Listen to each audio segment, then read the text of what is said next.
है, ये सिद्ध हुआ है। और डॉक्टर बाबा साहब अम्बेडकर ने एक मंत्र दिया था कि गुलाम को गुलामी की जानियो कर देना, तो गुलाम खुद ही अपना न्याय ले लेगा। अपने समाज से सभी को मेरी विनती है, अपन जहाँ पधारे हैं सभी देश के प्रतिनिधि है, तुम 2-2 लाख 3-3 लाख धोबी का प्रतिनिधित्व करने वाले आप सब लोग हैं। आप सभी अपने बांधवों से रूट लेवल के अपने धोबी से ये जगह कि तेरे साथ में अन्याय हुआ है, तेरे साथ में इंजस्टिस हुआ है, अगर वो उस पर का अन्याय उसको समझा देंगे, अगर वो जाग जाएगा तो ये लड़ाई अपने लिए बहुत सही हो जाएगी। हम इस देश को हमारा आरक्षण जिस टाइप से मांग रहे हैं, अजय जी ने, सुधीर जी बहरवाल ने आपको सभी को बताया है कि हमारे साथ में अन्याय किस तरीके का हुआ है। इस देश में जब आरक्षण दिया गया आर्टिकल 341 के तहत, तो यह आरक्षण जिस समाज को अनटचेबल की ट्रीटमेंट मिली है उनको दिया गया था। फिर इस देश में 18 राज्यों में धोबी SC में है, बचे भी 11 राज्यों में वो SC में नहीं है। क्या ऐसा क्यों? आज भी महाराष्ट्र की सिफारिश दिल्ली में आके पड़ी है, कर्नाटक की सिफारिश इसके पहले थी, मध्य प्रदेश की सिफारिश पड़ी है, और इन देशों में, इन राज्यों में, अलग अलग जिलों में धोबी समाज के साथ में अलग अलग बर्ताव किया गया।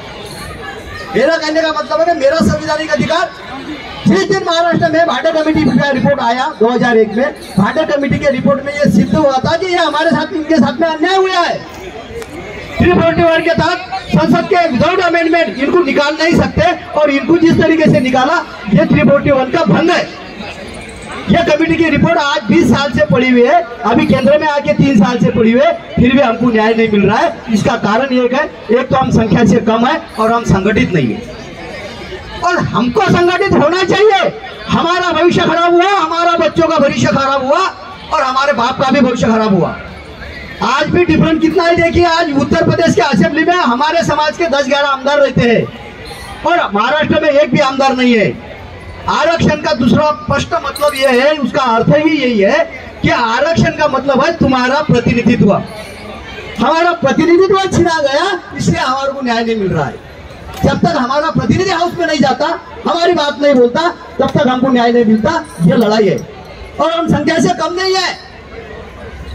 आप सबके लिए मैं एक शेर बोलूंगा, नहीं तेरा नशे मन महलों की घूमट पर, तुम कबूतर नहीं है छोटे छोटे घूमट पर बैठने के लिए। हम संख्या से कम नहीं है, पूरे देश में हम 11 करोड़ है।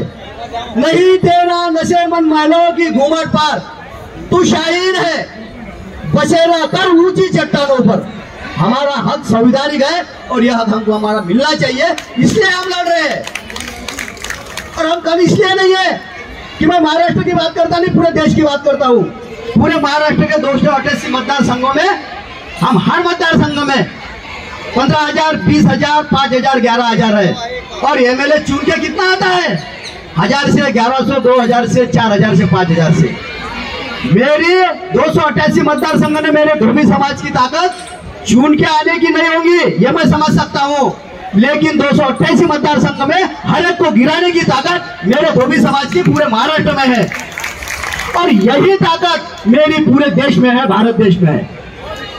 मैं सरकार को बताना चाहता हूँ, ये मेरा संवैधानिक अधिकार है, मैं भीख नहीं मांगता हूँ, लेकिन 2024 के पहले अगर हमारे साथ न्याय नहीं किया गया तो पूरे देश में हम चुन के आने की ताकत नहीं रखेंगे, लेकिन गिराने की ताकत हम जरूर रखेंगे।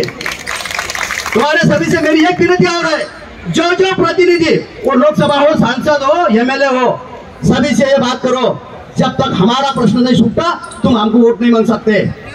50 साल से हम कर रहे हैं, हम वोटिंग दे रहे हैं 50 साल से, हमारे साथ क्या हुआ? हमको क्यों न्याय नहीं मिल रहा? क्या किसी मतदार संघ से हमने मतदान किया नहीं है? हम कम नहीं है साहब। महाराष्ट्र का इतिहास एक क्षेत्र में बताता हूँ, धोबी की क्या ताकत है। शिवाजी महाराज के, जो संभाजी महाराज थे, शिवाजी महाराज के लड़के, संभाजी महाराज को औरंगजेब बादशाह ने बहुत गलत तरीके से शरीर के टुकड़े टुकड़े करके नदी में फेंक दिया था। तुड़ापुर, पुणे के, महाराष्ट्र में पुणे के बाजू में तुड़ापुर है, जहाँ संभाजी महाराज की आज भी समाधि है।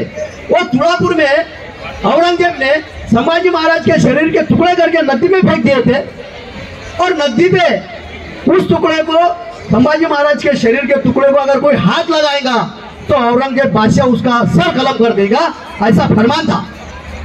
और मेरे समाज की जनाबाई परीट, पुणे में धोबी को परीट बोलते हैं, जनाबाई परीट जब सुबह कपड़े धोने नदी में गई तो उसने संभाजी महाराज के शरीर के टुकड़े देखे तो वो थोड़ा सा डर गई। तो बाजू में गणपत महार करके जानवर चला रहा था, गैया चला रहा था, उसको उसने आवाज दिया जनाबाई परीट ने, और उसको पूछा कि ये क्या है। तो गणपत महार ने बताया कि ये अपने महाराज के शरीर के टुकड़े संभाजी महाराज के, लेकिन इसको हाथ लगाया तो औरंगजेब बादशाह सर कलम करता, ऐसा फरमान है। तो इसका दिल बहुत चला गोविंद का।